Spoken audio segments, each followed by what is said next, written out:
A very good morning, dear students. So today's topic is law of reciprocal proportion. Now, what does this law states?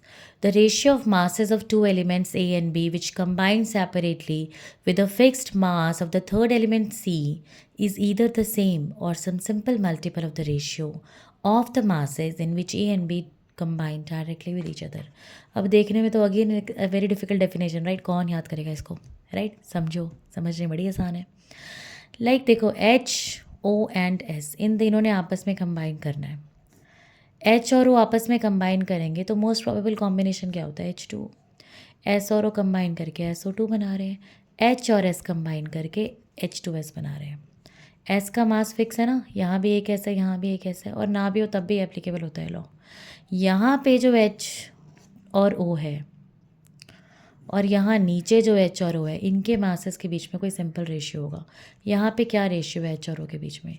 H 2 है, सो मास 2 हो गया. Oxygen भी 2 है, तो 2:32 हो गया, मतलब 1:16 हो गया. और यहाँ पे एच और ओ का रेशियो क्या है? 2:16, मतलब 1:8. Now 1/16 is to 1/8. ये एक सिंपल रेशियो है ना. इसको और अगर आपने सिंप्लीफाई करना हो तो आप इसे कैसे लिख सकते हैं? 8 इधर चला जाएगा, 8:16, मतलब 1:2. M I clear? सो ये आया ना सिंपल रेशियो. सिंपल रेशियो का मतलब होता है फ्रैक्शन में नहीं आना चाहिए. 1:2.25, 2.5 ऐसा नहीं होना चाहिए. ठीक है. तीन चीज़ों ने आपस में कंबाइन करा. एच ने ओ के साथ कंबाइन करके H2O बनाया, इन्होंने H2S बनाया, यहाँ ने SO2 बनाया.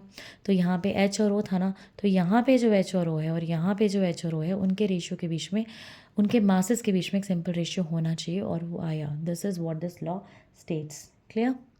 Okay, so stay tuned with the channel. The next video will be uploaded in a while. Bye bye.